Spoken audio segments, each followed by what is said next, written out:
Shalom, selamat pagi jemaat Tuhan yang diberkati. Selamat beribadah di rumah masing-masing dan kiranya kita semua dalam keadaan baik dan sehat.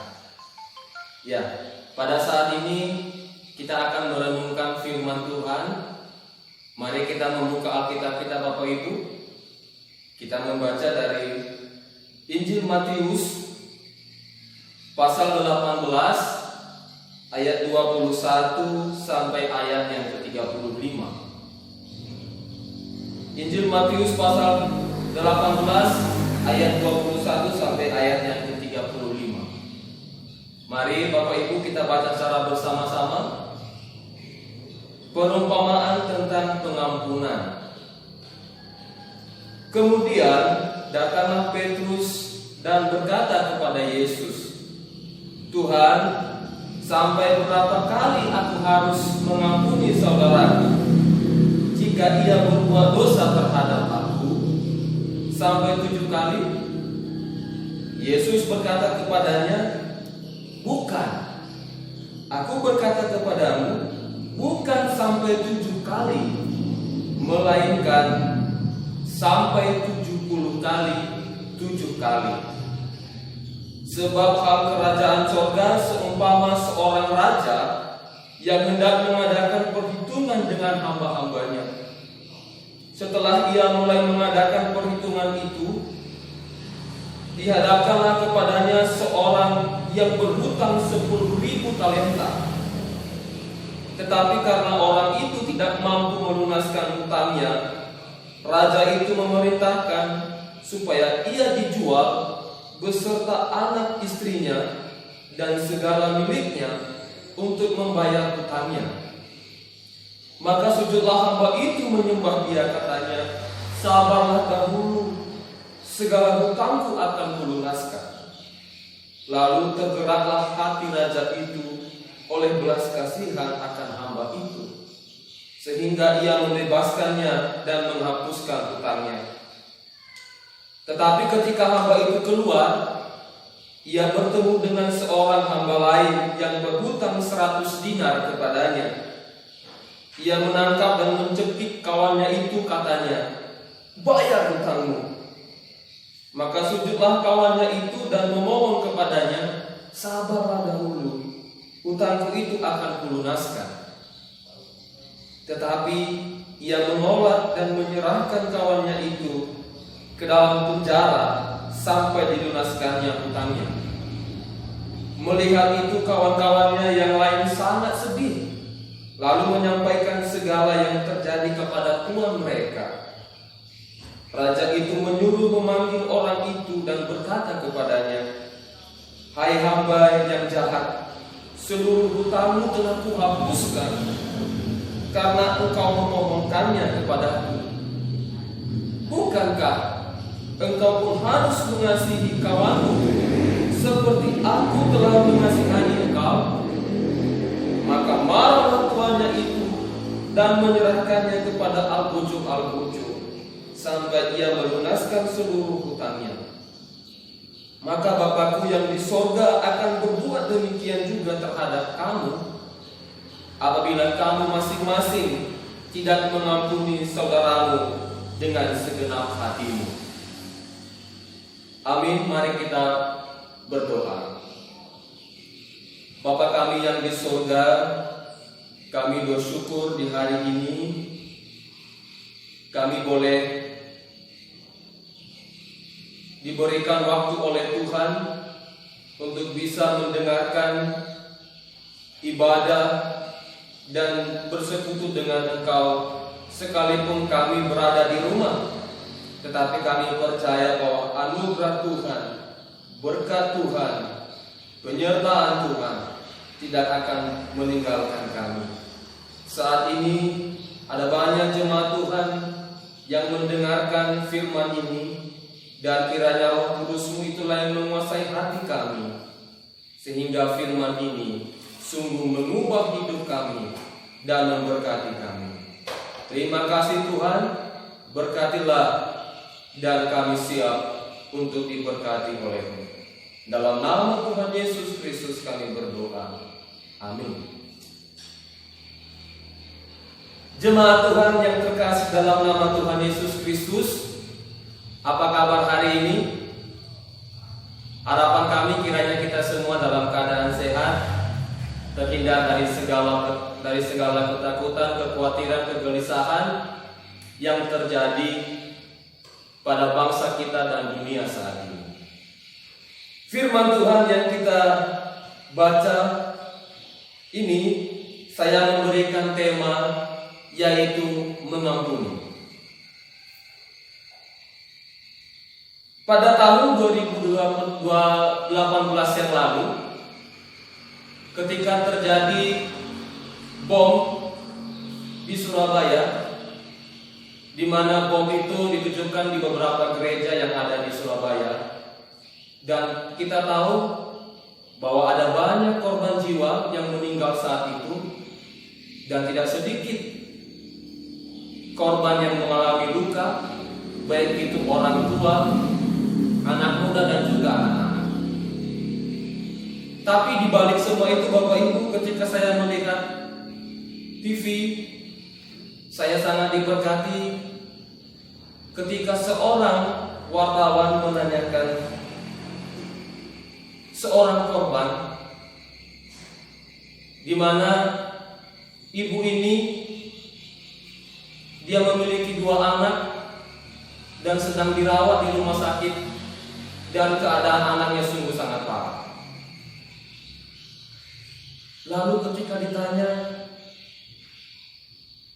bagaimana ibu dengan orang yang melakukan tindakan yang begitu kejam ini? Lalu sesuatu yang luar biasa yang terjadi, dia menjawab bahwa saya telah mengampuni orang yang telah melakukan hal ini.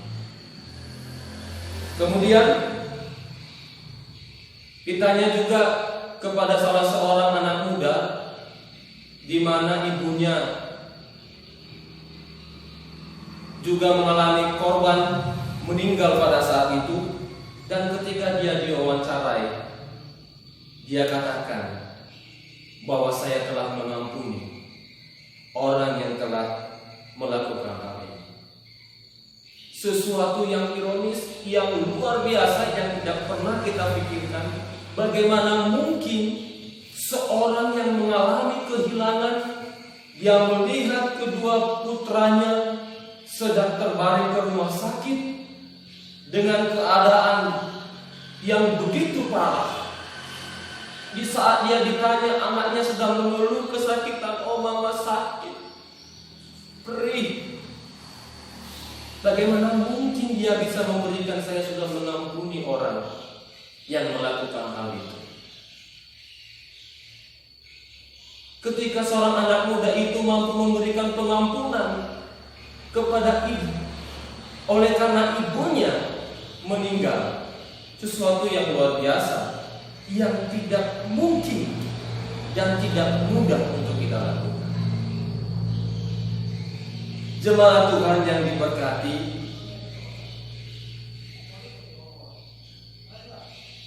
saya tidak tahu apakah pengampunan ini juga merupakan pergumulan yang besar kepada kita. Namun dalam firman Tuhan ini kita akan membahasnya dan akan diberkati kita semua melalui firman ini. Apa yang menjadi berkat untuk kita melalui firman ini? Bapak Ibu yang terkasih dalam nama Tuhan Yesus, perlu kita ketahui bahwa sebenarnya arti pengampunan itu apa? Ya, pengampunan itu apa? Secara sederhana bahwa diartikan pengampunan itu yang memaafkan kesalahan, memberi ampun.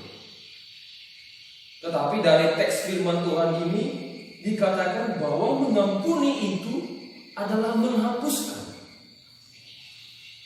Dalam arti yang lain diartikan itu merelakan.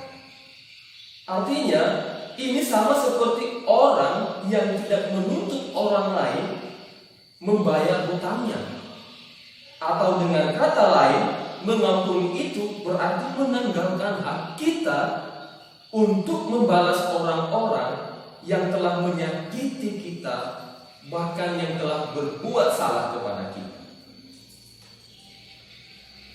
Ya. Jadi Bapak Ibu, seringkali hal ini juga dikaitkan dengan mengampuni itu ya melupakan. Tapi dalam hal ini, melalui teks firman Tuhan ini, saya katakan bahwa mengampuni tidak sama dengan melupakan.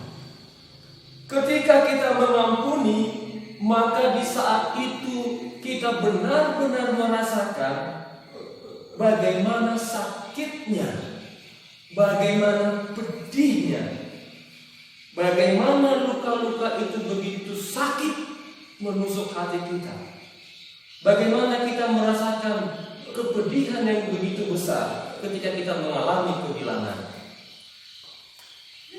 Di saat itulah, ketika orang memberikan pengampunan, maka dia harus menyadari hal itu. Tetapi sesuatu yang luar biasa, ketika dia merasakan dan menyadari hal itu, namun dia menerimanya sebagai anugerah daripada Tuhan. Jadi secara sederhana saya simpulkan bahwa mengampuni itu sebenarnya adalah yaitu membebaskan atau memerdekakan diri kita dari ikatan pengalaman pahit masa lalu dan kerelaan hati kita untuk menerima semua kepahitan, keburukan, penderitaan, kesakitan, kehilangan orang yang kita kasihi, kehilangan sesuatu yang kita kasihi sebagai sebuah anugerah Tuhan. Dari jemaat yang diberkati Tuhan Yesus, melalui firman Tuhan ini, paling tidak ada 3 alasan mengapa kita harus mengampuni. Dan ada 2 dasar yang menjadi alasan mengapa kita harus mengampuni. Kalau kita perhatikan Bapak Ibu, yaitu pada ayat yang ke-27, saya bacakan untuk kita semua. Lalu tergeraklah hati raja itu oleh belas kasihan akan hamba itu, sehingga ia membebaskannya dan menghapuskan hutangnya. Jemaat yang diberkati Tuhan, alasan yang pertama mengapa kita harus mengampuni, oleh karena apa? Karena kita terlebih dulu mengampuni. Minta maaf. Karena kita terlebih dulu mengalami pengampunan. Ya. Mengapa kita harus mengampuni? Karena kita terlebih dahulu mengalami pengampunan. Dalam teks firman Tuhan ini, Tuhan Yesus memberikan sebuah perumpamaan supaya memberikan pengertian akan apa yang Tuhan Yesus katakan sebelumnya. Yaitu dikatakan ada seorang hamba yang memiliki hutang sebesar 10.000 talenta. Ya, 10.000 talenta. Bapak Ibu tahu, talenta ini kalau dirupiahkan, maka dapat kita hitung bahwa 1 talenta itu senilai 6.000 dinar. 1 dinar itu sama dengan besar upah pekerja 1 hari. Ya, kalau di tempat kami di sini upah 1 hari itu sekitar 100.000.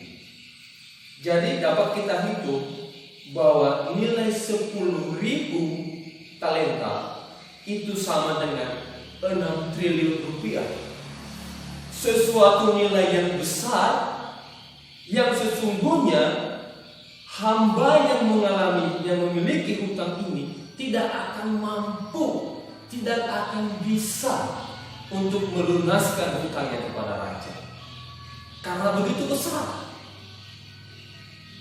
Tetapi yang luar biasa Bapak Ibu, di ayat yang ke-27, ketika hamba itu memohon ampun supaya raja memberikan waktu dan sabar untuk dia melunaskan hutangnya. Tetapi raja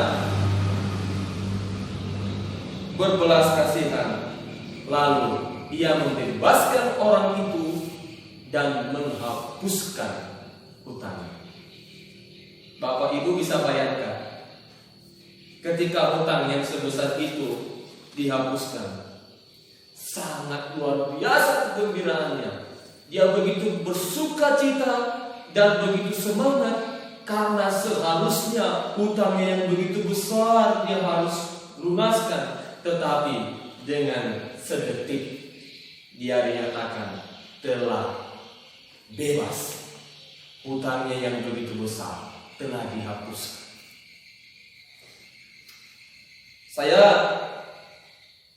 Waktu saya di kuliah, saya mengingat ketika saya memiliki hutang, yaitu membayar diktat, Bapak Ibu, dan juga membayar uang lab komputer. Diktat itu tidak besar, satu diktat itu harganya ya sekitar 12.000, 15.000. Lalu lab kom itu satu bulan sekitar 5.000. Lalu biasanya kalau kami di kampus Tanjung Enim itu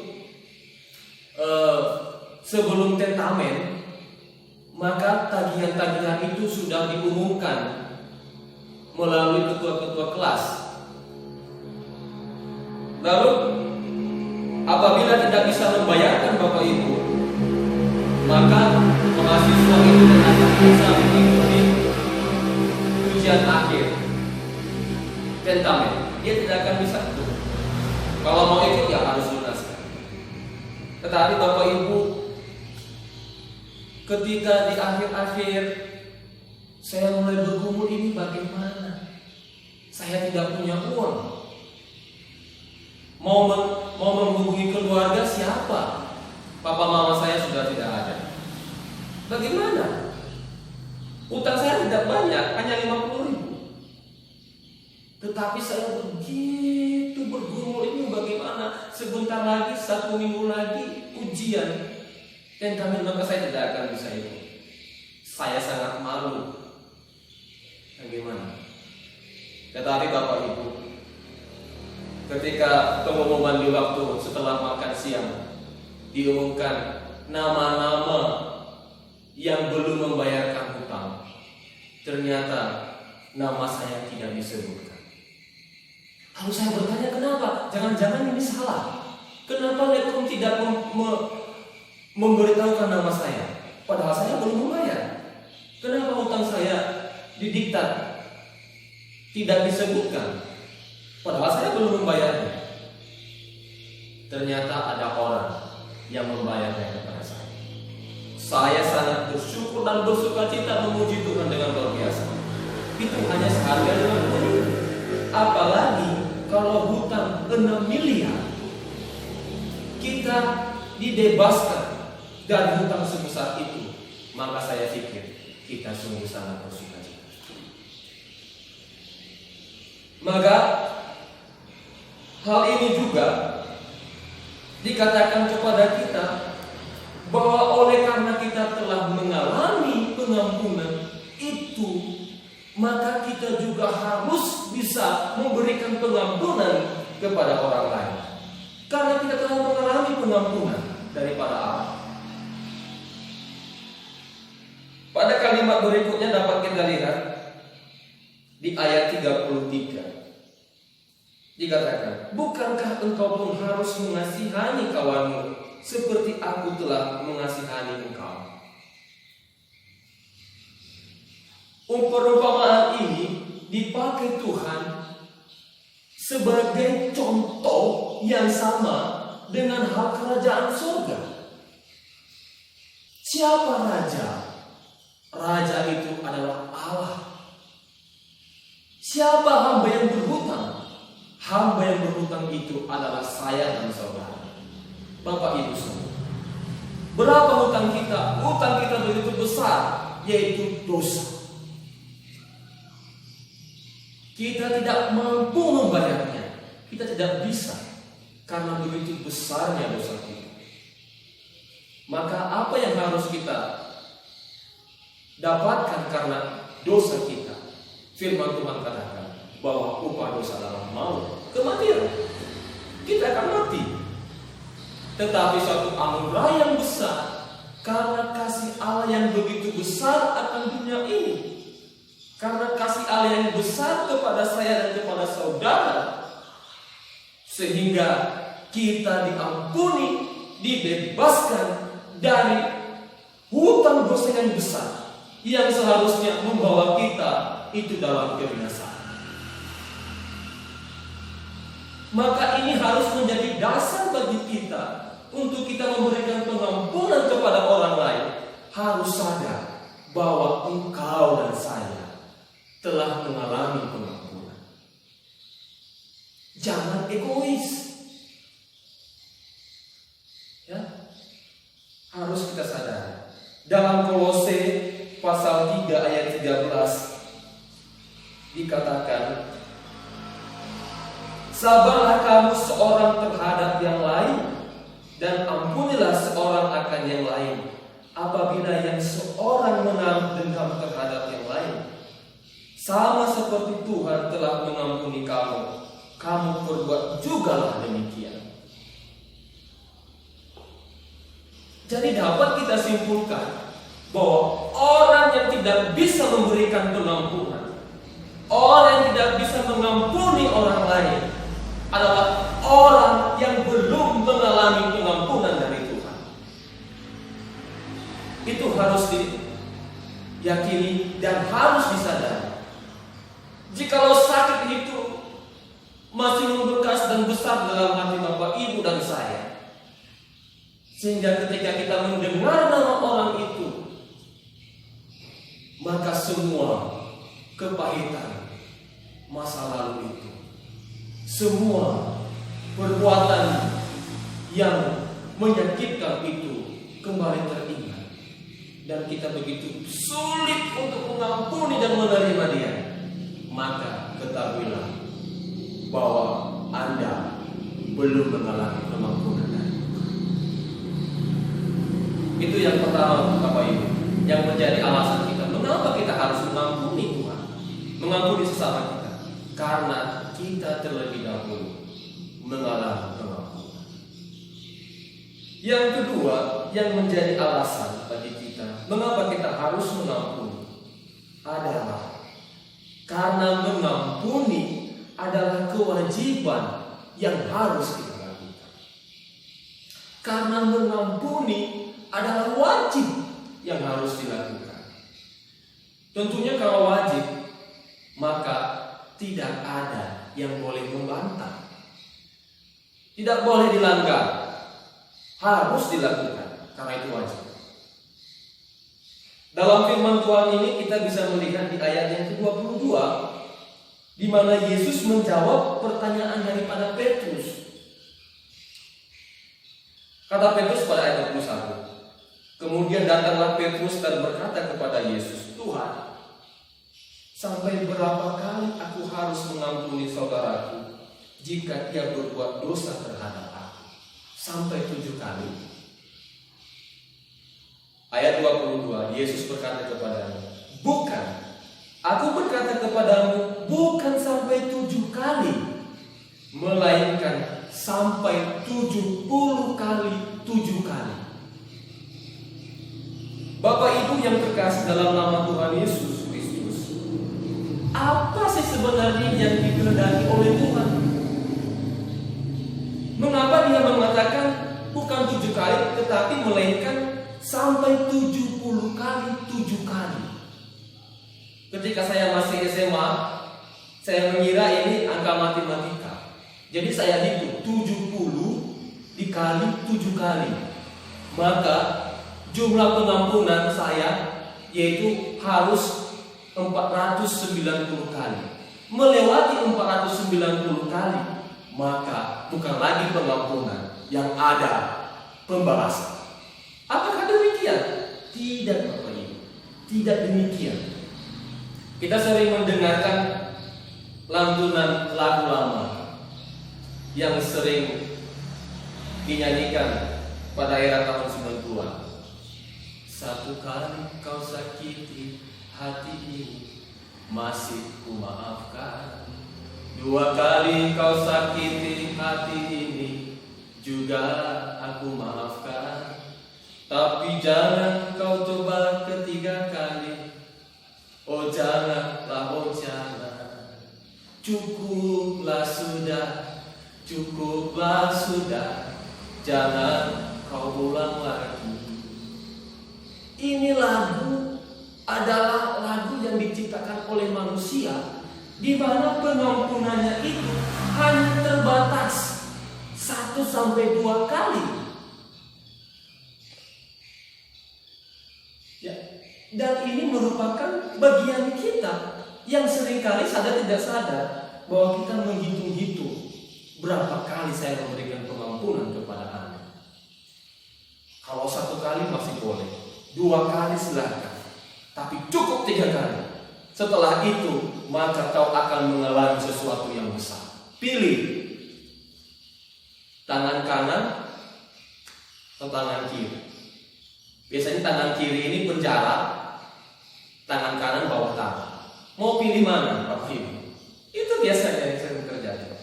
Tetapi sesuatu jawaban yang luar biasa yang dilontarkan oleh Tuhan Yesus untuk menjawab pernyataan Petrus. Ya. Tapi luar biasa Petrus, kalau kita melihat seolah-olah luar biasa Bapak Ibu. Karena apa? Karena dia memberikan sebuah pernyataan yang di atas daripada yang biasanya. Biasanya pada kehidupan perjanjian lama bahwa pengampunan itu hanya cukup 3 kali. Tetapi Petrus mencoba mengangkat lebih lagi, yaitu 7 kali. Tetapi yang dalam pikirannya angka ke-7 kali itu merupakan hitungan matematika. Dia harus membatasi dirinya dalam memberikan pengampunan. Tetapi Yesus itu menolak.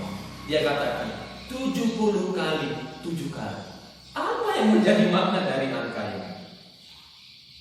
Bapak Ibu yang terkasih dalam nama Tuhan Yesus,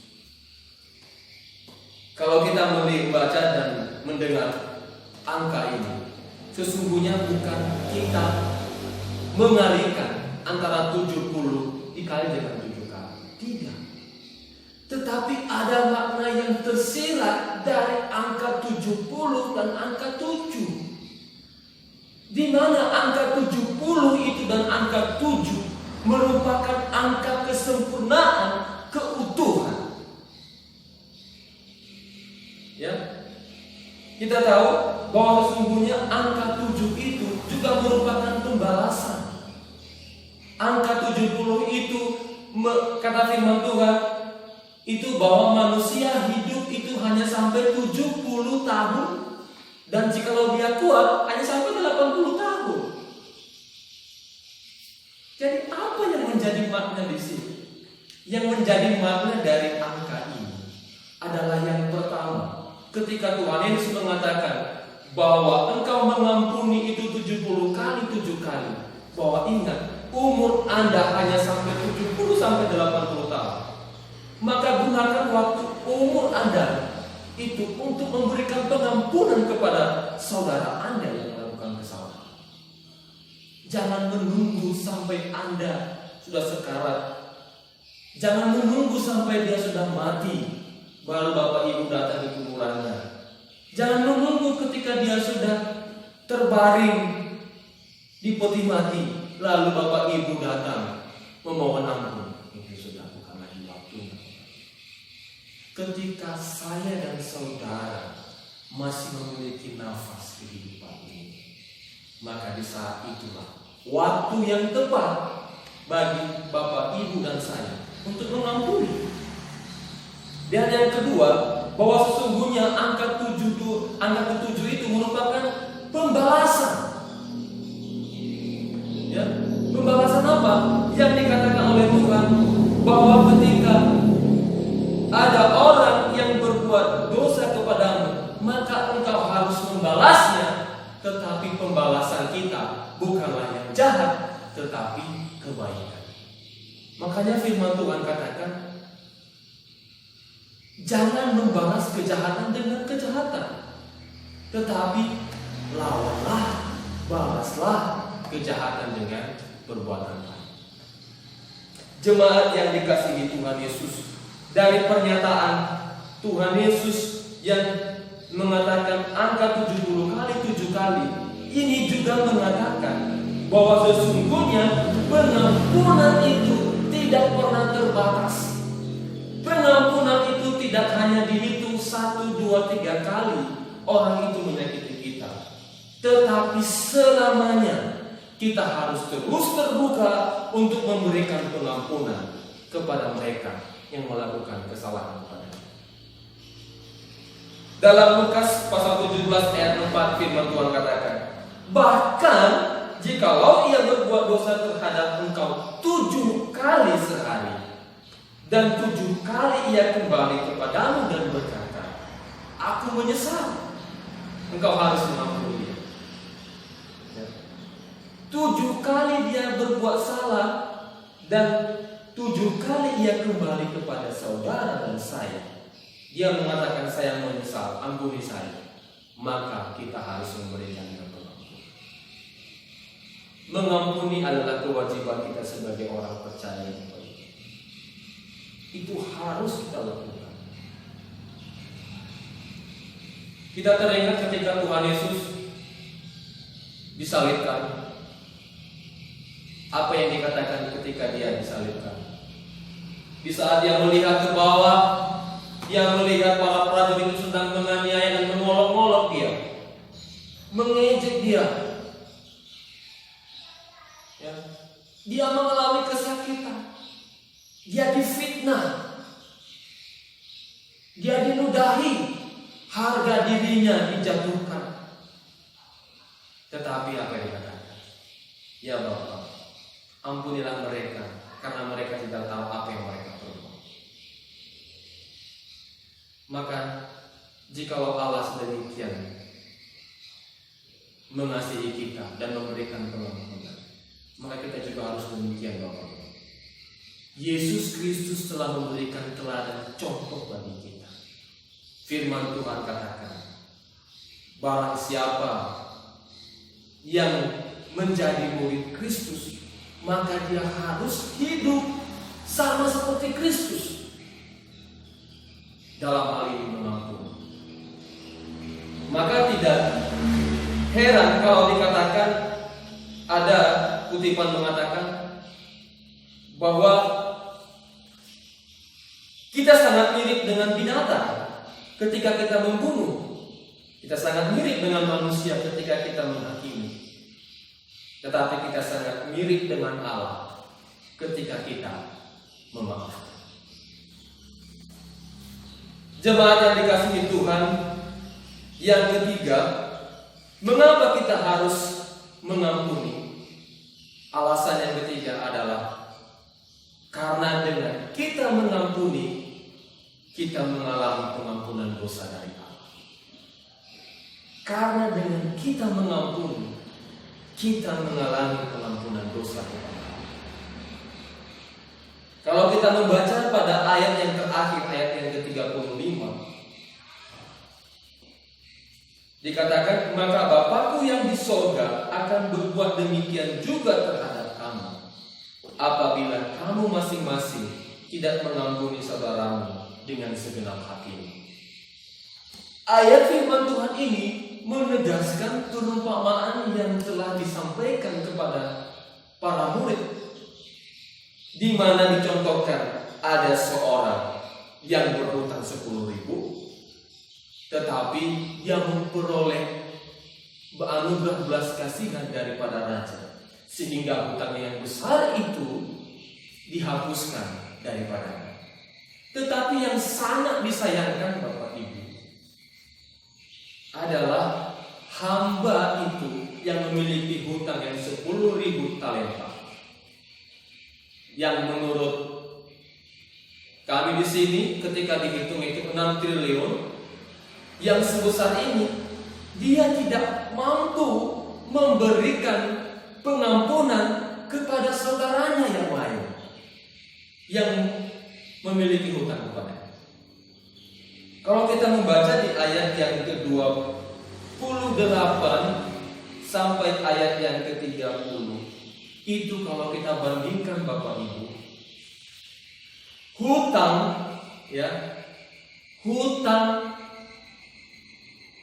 saudaranya itu kepada hamba yang memiliki hutang kepada raja yang 10.000 talenta adalah hanya 100 dinar. Ya, ayat 28. Tetapi ketika hamba itu keluar, ia bertemu dengan seorang hamba lain yang berhutang 100 dinar kepadanya. Ia menangkap dan mencekik kawannya itu, katanya, bayar hutang. Lalu saudaranya itu meminta ampun supaya memberikan waktu untuk melunaskan, tetapi justru dia tidak mengampuni. Lalu dia membawa saudaranya itu ke dalam penjara. Sesuatu yang sangat-sangat menyedihkan. Kalau kita hitung 100 dinar itu berapa sih? Kalau saya hitung di sini, ya, sekali lagi saya katakan bahwa 1 dinar itu adalah sebesar upah pekerja sehari. Jadi di sini 100.000 satu hari. Jadi kalau kita hitung 100 dinar itu sama dengan nilainya 10 juta, Bapak Ibu. 10 juta. Tapi kalau kita bandingkan dengan hutangnya sendiri yang 10.000 talenta, itu sangat tidak sebanding, jauh sekali. Kalau kita bandingkan 6 triliun dengan 10 juta, itu sangat jauh, sangat jauh. Tetapi dia tidak mampu memberikan pengampunan karena hatinya jahat. Hatinya dipenuhi dengan kejahatan. Dia tidak mampu melihat bahwa dia telah menerima anugerah yang besar. Dosanya, hutangnya yang besar itu begitu besar, Bapak, yang dia alami, tetapi dia tidak mampu memberikan pengampunan kepada orang yang hanya hutangnya 10 juta. Jemaat Tuhan yang dikasihi, dalam surat Filemon dikatakan di sini di ayat yang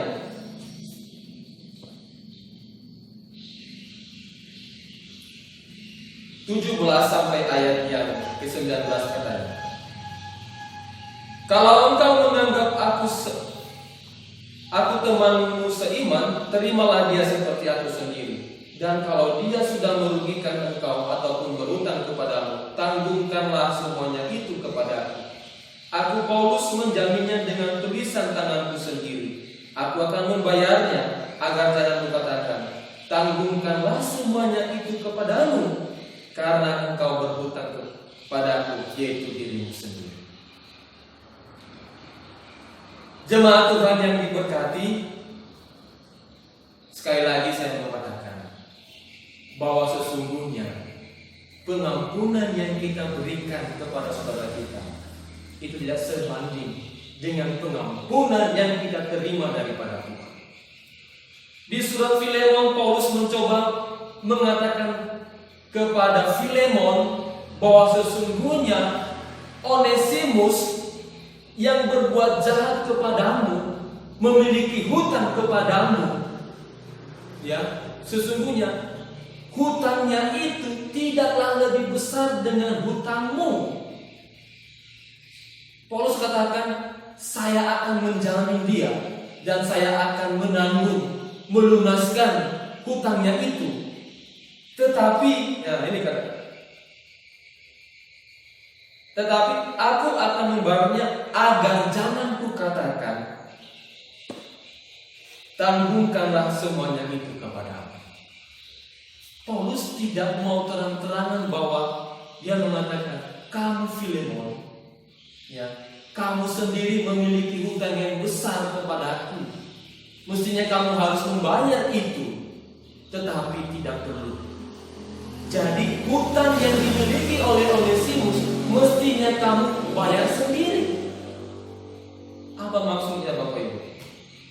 Maksudnya bahwa nilai hutang dosa kita yang telah dilunaskan oleh Kristus melalui darahnya itu tidak sebanding dengan apa yang telah diperbuat orang lain kepada kita. Jikalau saat ini kesakitan itu begitu menusuk hati kita sehingga kita tidak mampu untuk memberikan pengampunan, tetapi ingat bahwa saya dan saudara lebih jahat, lebih kejam dari orang yang telah menyakiti saya dan saudara. Kita harus sadar akan hal itu.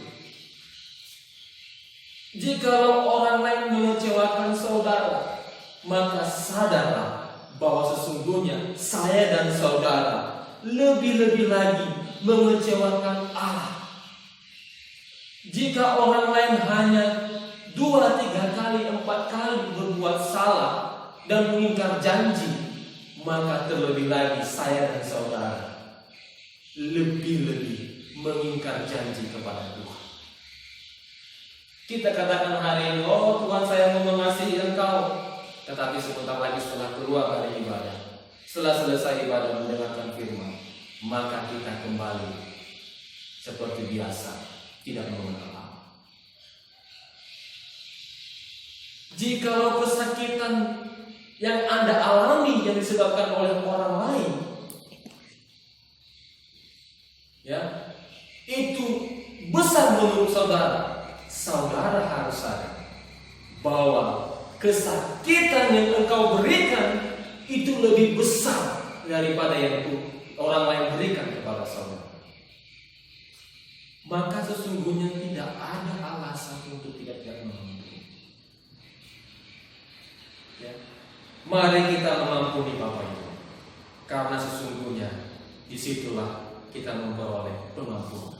Firman Tuhan katakan di Matius pasal 6, dikatakan bahwa karena jikalau kamu mengampuni kesalahan orang, Bapamu yang di sorga akan mengampuni kamu juga. Tetapi jikalau kamu tidak mengampuni orang, Bapamu juga tidak akan mengampuni kesalahan.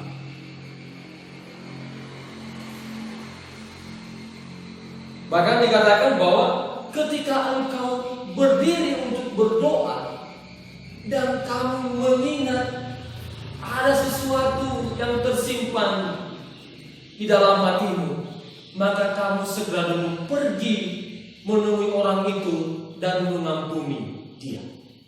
Baru kembali untuk berdoa. Ini menunjukkan bahwa sesuatu yang ditegaskan oleh Tuhan, bahwa mengampuni itu sebuah kewajiban keharusan untuk kita. Karena ketika kita mengampuni, sesungguhnya kita mengalami. Jemaat Tuhan yang diberkati, perlu kita sadari bahwa jikalau kita tidak mampu mengampuni, maka kitalah orang yang sangat menyedihkan. Dalam firman Tuhan ini dikatakan bahwa hamba yang memiliki hutang 10.000 talenta itu, karena dia tidak mampu memberikan pengampunan kepada saudaranya yang hanya berhutang kepadanya 100 dinar, dikatakan bahwa dia disebut sebagai hamba yang jahat. Kenapa hamba yang jahat? Karena dia tidak tahu berterima kasih. Dia hanya memikirkan egonya. Dia tidak mampu memikirkan orang lain juga. Yang kedua, murka Allah itu akan menimpa kita. Dan yang ketiga, kita akan diserahkan kepada al-wujud sampai melunasi hutang kita. Apa itu? Kita akan masuk ke dalam maut, karena upah dosa adalah maut. Sampai kita melunasi hutang kita, maka penderitaan yang kekal akan senantiasa menjadi bagian kita. Jadi Bapak Ibu yang terkasih dalam nama Tuhan Yesus,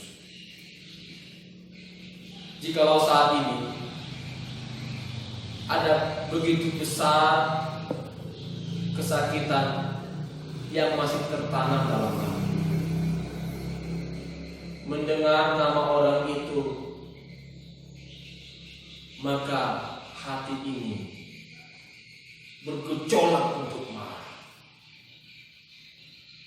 Tetapi sekali lagi saya katakan, balaslah dia dengan kebaikan. Jangan membalas dia dengan menghakimi atau berbuat jahat. Karena Tuhan katakan bahwa pembalasan itu adalah bagian Tuhan. Maka kita menyerahkan kepadanya. Biarlah Tuhan yang membalaskan kepadanya. Yang perlu kita lakukan adalah ampuni.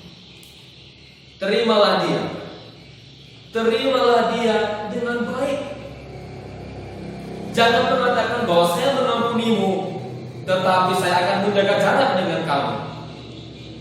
Saya mengampunimu, tapi jangan lagi kamu dekat-dekat dengan saya. Saya tidak mau terulang untuk berikutnya. Saya tidak mau sakit hati untuk kesekian kalinya. Cukup. Itu bukan pengampunan. Pengampunan itu kita harus mampu menerima dia. Kembali, ada sebuah pemulihan hubungan terjadi antara dengan orang lain yang berbuat salah kepada kita. Kata Paulus kepada Filemon, dia harus bisa menerima Onesimus bukan lagi sebagai seorang hamba, tetapi sebagai seorang saudara. Dia harus mengasihi lebih dari yang sebelumnya. Dia harus memberikan kepercayaan yang lebih dari yang sebelumnya. Dia harus dekat kepada orang itu lebih dari yang sebelumnya. Dia harus menganggap orang itu sama dengan dia lebih dari yang sebelumnya. Itu mengampuni. Lalu Bapak Ibu yang terkasih dalam nama Tuhan Yesus, bagaimana kita bisa mengampuni sedangkan kesakitan, luka batin itu begitu mendalam? Bagaimana mungkin kita memberikan pengampunan sedangkan dia telah membunuh, dia telah merenggut orang-orang yang saya kasihi? Bagaimana mungkin saya mengampuni dia mengambil milik saya yang begitu saya kasihi? Bagaimana mungkin saya bisa memberikan pengampunan kepada dia sedangkan dia begitu terus-menerus melukai hati saya?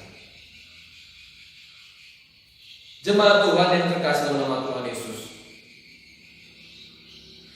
bagaimana kita mengampuni? Anda mampu mengampuni, saya mampu mengampuni jikalau kita menyadari akan dua hal.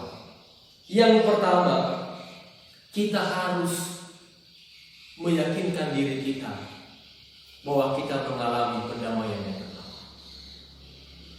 Orang yang belum berdamai dengan Allah, maka belum mengalami pendamaian dengan sesama. Maka firman Tuhan ini berkaitan dengan firman Tuhan yang dikhotbahkan pada minggu lalu. Berilah dirimu damaikan dengan Allah. Yang perlu kita harus perhatikan, harus berdamai dengan Allah. Bapak Ibu harus menyadari bahwa Bapak Ibu dan saya adalah orang yang berdosa, yang tidak mampu memperdamaikan diri kita dengan Allah, tetapi hanyalah karena kasih anugerah daripada Allah sehingga kita mampu berdamai dengan Dia, sehingga saat ini kita boleh berdoa dan menghadap hadiratnya. Itu semua karena anugerah Allah. Berdamai dengan Allah. Berdamai dengan Allah, maka kita berdamai dengan diri kita sendiri. Ketika kita berdamai dengan Allah, maka kita berdamai dengan sesama. Ketika kita berdamai dengan Allah, kita berdamai dengan lingkungan. Maka hal yang pertama, kita harus memastikan diri kita mengalami berdamai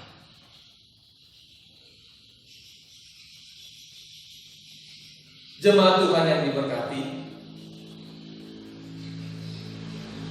yang kedua adalah hal yang perlu kita harus miliki, yaitu milikilah kasih Allah.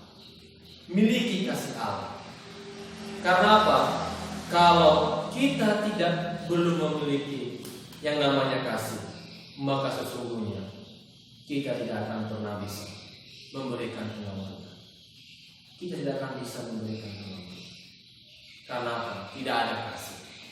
Dalam firman Tuhan ini, Raja mendasari dia memberikan pembebasan dan menghapus dosa, menghapus hutang hambanya yang memiliki hutang 10.000. Itu didasari oleh karena belas kasihan. Saya dan saudara diampuni oleh Tuhan itu oleh karena kasih Allah yang besar. Ada kasih yang mendasarinya.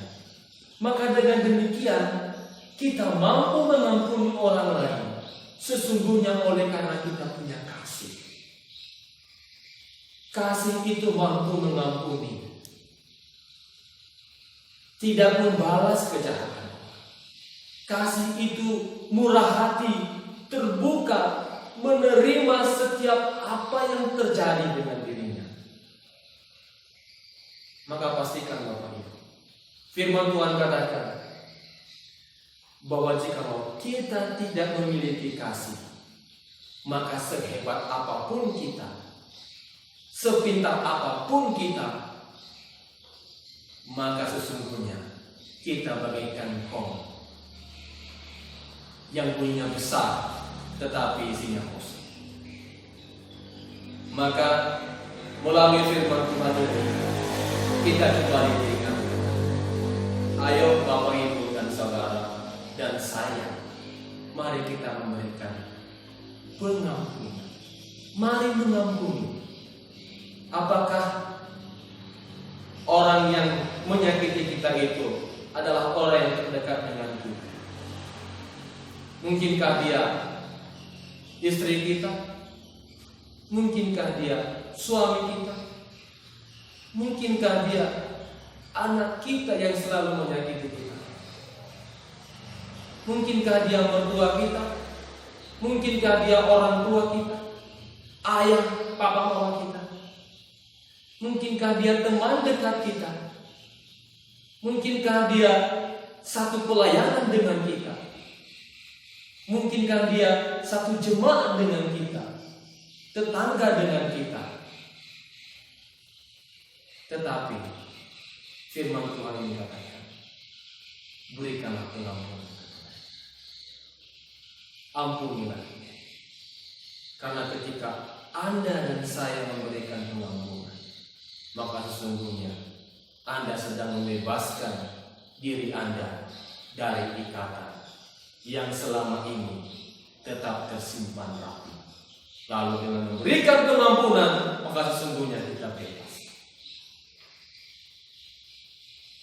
Jemaat Tuhan yang diberkati, kiranya firman Tuhan yang sederhana memberkati kita semua.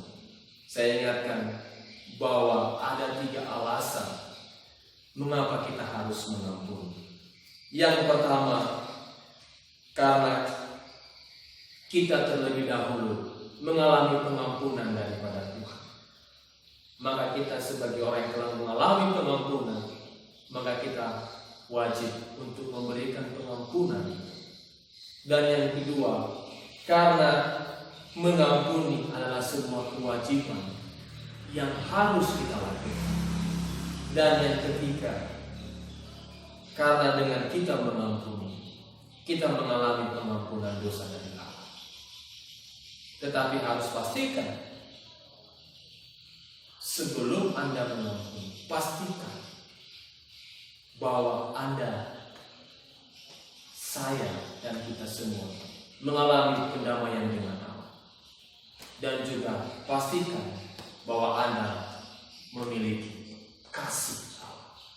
Maka dengan demikian tidak ada sesuatu yang sulit untuk kita lakukan untuk mengampuni orang yang bersalah dengan kita. Kiranya kita dikuatkan, diberkati oleh firman Tuhan hari ini. Saya percaya kita semua diberkati Tuhan, dan kiranya melalui pelayanan ini iman kita semakin bertumbuh dan berakar di dalam Tuhan Yesus Kristus. Amin. Mari kita berdoa. Bapa kami yang di sorga, terima kasih untuk firman-Mu Bapa yang mengajari kami untuk mengampuni orang lain.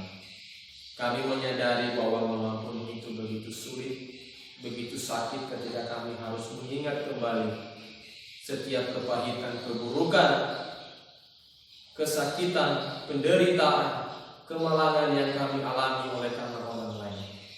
Tetapi kami harus bisa menerimanya dengan hati yang terbuka di hadapan Tuhan sebagai anugerah daripada Allah. Maka berkati kami Tuhan, pulihkanlah kami supaya kami mengalami pemulihan hubungan dengan sesama kami. Kiranya Engkau memberkati setiap jemaat Tuhan yang mendengarkan firman ini. Mereka diberkati dengan luar biasa, dan kami mampu melakukannya melalui pertolongan Roh Kudus Tuhan. Terima kasih Bapa di surga. Dalam nama Tuhan Yesus Kristus kami berdoa. Amin.